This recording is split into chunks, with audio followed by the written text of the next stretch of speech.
In photos, they looked like they'd stepped out of a glossy magazine. Shared breakfasts, ski trips, candlelit dinners. Lisa smiled for the camera as Mark wrapped an arm around her shoulders. Best couple of the year. Friends joked. Their apartment smelled of coffee and scented candles. Matching hoodies hung in the closet. And their calendar was filled with joint plans for the next 5 years. But behind this facade, Lisa increasingly noticed details that didn't add up to a happy picture. Mark started staying late at work. His phone now always lay face down. When she asked, "What's wrong?" he'd laugh. "You're overthinking." One day, she found a cafe receipt in his pocket for 2 people, dated the day he'd worked late. She clutched the paper, then quickly hid it in a drawer. It means nothing, she told herself. Lisa began noticing patterns. He stopped taking her to office parties. It's boring, you know that. His phone vibrated at night. He'd instantly silence it. In conversations with friends, he'd joke. "Lisa is my anchor and I'm the wind." She tried to catch his gaze, but he'd look away. One day she asked, "Is there someone else?" He laughed. "You're going crazy. It's just work."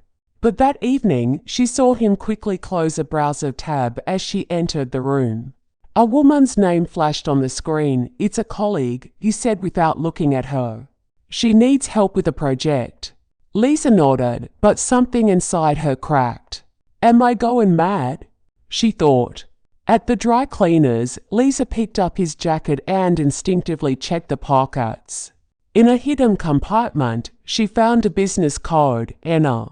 Stylist. On the back, a phone number and the note. "Looking forward to Saturday, as planned." Her hands trembled. Saturday was the day he visited his mom. She called Mark's mother. "Hi, you'll swing by on Saturday? You'll bring a pie. Honey, I'm on vacation. Back in a week," her mother replied. Lisa sat on the floor, pressing the card to her chest. Everything became clear, but she couldn't breathe. Why didn't I notice sooner? She waited until he returned from work. She poured him tea and sat across from him. "Mark, I know about Anna." His face didn't flinch. "What do you know?" "Everything.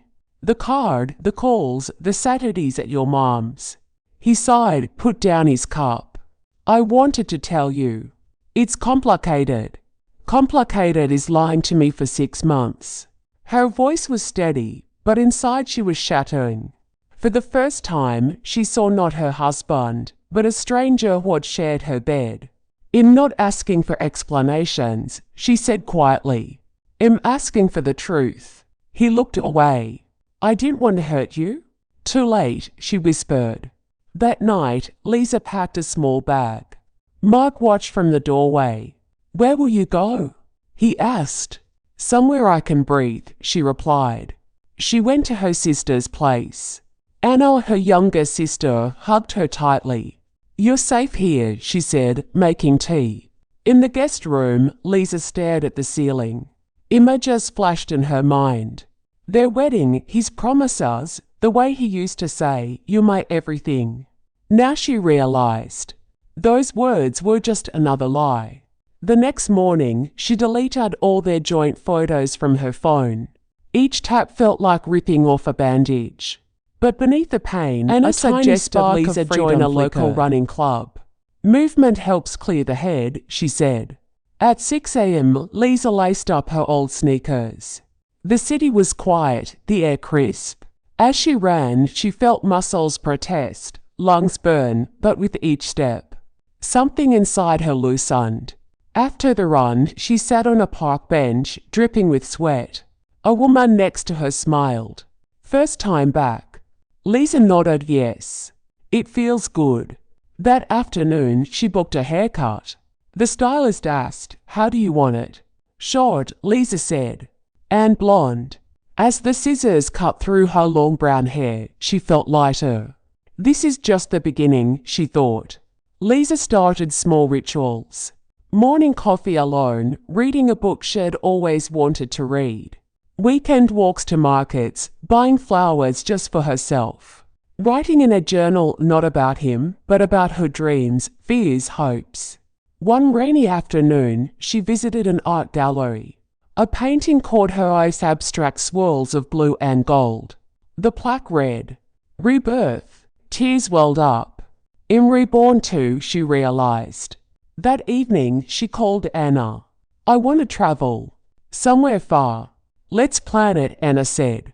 For the first time in months, Lisa felt a flicker of joy, not despite the pain, but because she was finally choosing herself. 2 weeks later, Mark's name flashed on Lisa's phone.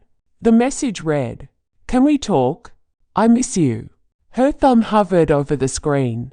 The old Lisa would have replied instantly with excuses, with hope, with the familiar ache to fix things. But this Lisa took a deep breath, closed her eyes, and let the words settle. She typed slowly, deliberately. "We can talk, but not about us. About what you did." "And why?" His reply came within seconds. "I'm ready. Anytime." Lisa stared at the message. She pictured his face, the way his brow furrowed when he was nervous, the slight tremor in his voice when he lied. "No," she thought. "Not this time. Not today," she wrote back. "When I'm ready." And for the first time, she truly meant it. To distract herself, Lisa started a photography project called Faces of Resilience.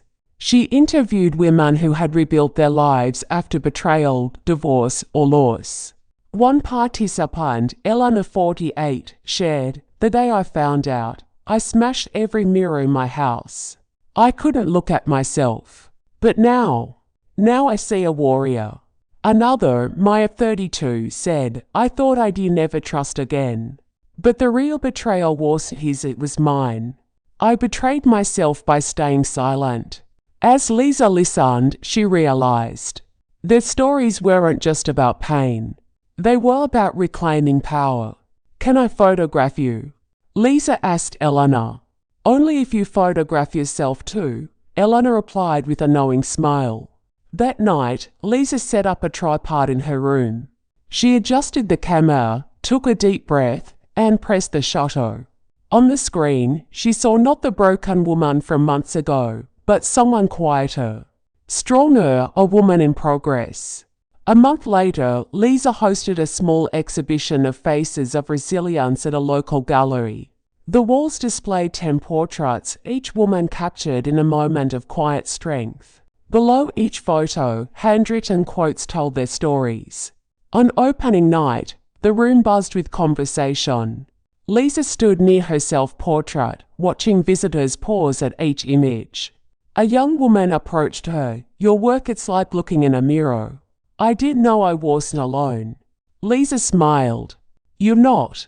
Later, Maya from the project hugged her. "See, you helped us see our own strength. Now let yourself be seen too."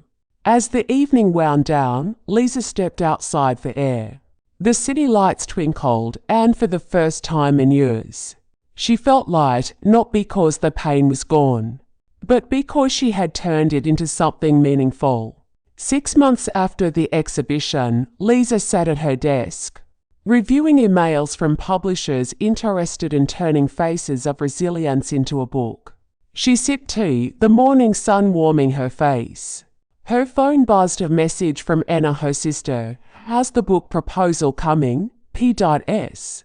Mom says you look radiant in the new photos." Lisa grinned. She opened her laptop and typed, "It's coming. And I feel whole." Later that day, she met a man at a coffee shop, a photographer she'd admired for years. They discussed light, composition, and the courage it takes to show vulnerability through art. As they talked, Lisa realized she wasn't looking for love. She was sharing her life freely, without fear. That evening, she wrote in her journal, "Healing is about forgetting. It's about remembering who you are and choosing to live there."